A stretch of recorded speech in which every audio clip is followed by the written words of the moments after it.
30 साल का हो गया, शादी नहीं हो रही। गुरुजी 28 साल का हो गया, शादी नहीं हो रही। तो भाई पार्टी बना रहे हो ना, उसमें थोड़ा सा गाय का घी उस मिट्टी में थोड़ा सा 2 बूंद भी डालोगे तो बहुत है, और पानी से मसकर फिर उसका निर्माण कर फिर पार्थिव की पूजन करिए। कैसे विवाह नहीं होगा? भोले बाबा शादी करा के ही मानेगा।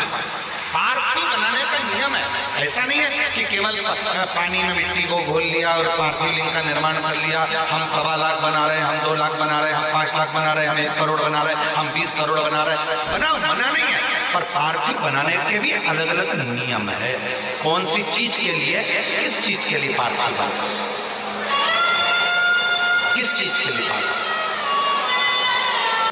बैसाख के महीने में जिस दिन तुम्हारा मन करे, जिस दिन तुम्हारा दिल करे, उस दिन घर में पार्थिव शिवलिंग का निर्माण कर लिया। जिस दिन तुम्हारा दिल कर जाए कि आज मेरा मन है मैं पार्थिव शिवलिंग बनाऊं, गमले में से मट्टी लो, खेत में से मट्टी लो, जहां से मट्टी ले सकते हो। घर के बाहर कोई गमला हो, बगीचा हो, शहरों में जमीन पर कहाँ मट्टी ढूंढने जाओगे? तुम्हारे जो गमले लगे रहते उसमें से मट्टी ले लो, पर छोटा सा पार्थिव शिवलिंग का निर्माण।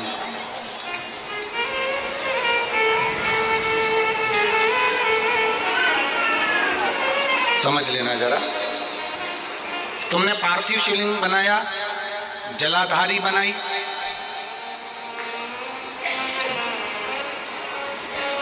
पूजन कर लो जिस दिन तुम्हारा मन करे। कोई तिथि, कोई बार, कोई दिन, कोई समय, कोई घड़ी, कोई पल कुछ मत देखो। तुमने पार्थिव शिवलिंग का निर्माण किया। 3 आखा चावल, 3 अक्षत। आखा चावल जानते हो?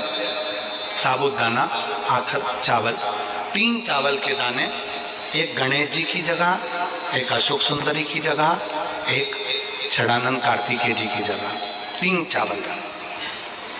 3 दुर्वा, एक गणेश जी की जगह, एक अशोक सुंदरी की जगह, एक षडानंद कार्तिकेय जी की जगह। 3 बेलपत्र, जहां पर माता पार्वती जी का आपने ये जलाधारी बनाई है, उसी जलाधारी पर यहां से पानी बहता है, इसके ठीक विपरीत में यहां 3 बेलपत्र, तीनों रख लीजिए। और छोटा सा कलश हो या बड़ा सा कलश हो, 3 लोटा जल यहाँ बैठकर, जहां पर आपने बेलपत्ती रखी है उसी के वहीं पर बैठकर इस शिवलिंग पर 3 लोटा जल धीरे धीरे अपने मन की कामना कर कर, बाबा आज मैं दुखी हूँ, बाबा मुझे ये तकलीफ है, बाबा मेरे बच्चे ये काम में गए हैं, बाबा ऐसा है। 3 लोटा जल बाबा को धीरे धीरे अपने भाव कहकर, फिर तुम्हारे पास में जो पूजन का सामान हो वो चढ़ाकर बाबा की आरती कर कर दिया लगा दो। जब दिया ठंडा हो जाए उस शिवलिंग का विसर्जन कर दो। आप पाओगे, आपने अगर 2 या 3 बार कभी भी तुम्हारा मन करा कर लिया, आपको खुद लगेगा कि मेरे घर में संपदा कैसे बढ़ रही है और कार्य कैसे सिद्ध हो रहा है।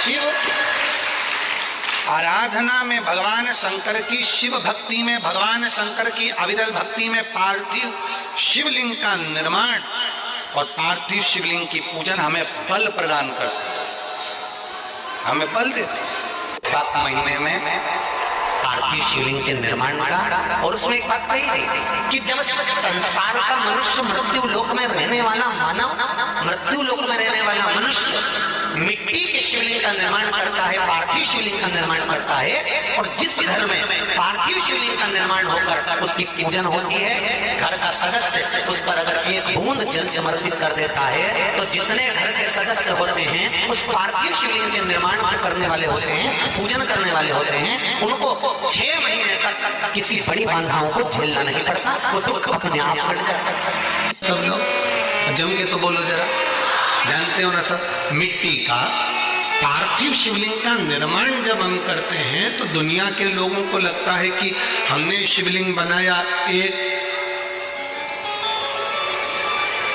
हमने शिवलिंग बनाया एक, तो एक शिवलिंग के पूजन का फल मिल रहा है, ये दुनिया के लोगों को लगता है कि एक शिवलिंग के पूजन का फल मिल रहा है। पर शिव महापुराण की कथा कहती है पार्थिव शिवलिंग का निर्माण करना और उसकी पूजन करना, उसका मतलब है पार्थिव शिवलिंग को बनाने में जो मिट्टी हम एकत्रित करते हैं, उस मिट्टी में जितने जितने बारीक बारीक कण होते हैं, एक एक धूल का कण, मिट्टी का कण जितने एकत्रित होते हैं शिवलिंग को बनाने में, आप शिव जी का जब स्नान कराते हो, पूजन कराते हो, बेलपत्र चढ़ाते हो, तो जितने मिट्टी के अंदर बारीक बारीक कण होते हैं जिससे जुड़कर पार्थिव शिवलिंग का निर्माण होता है, वो 1000 करोड़ शिवलिंग की पूजन एक साथ हो जाती है। एक ही बार में उतना फल हमारे खाते में चलेगा, उतना।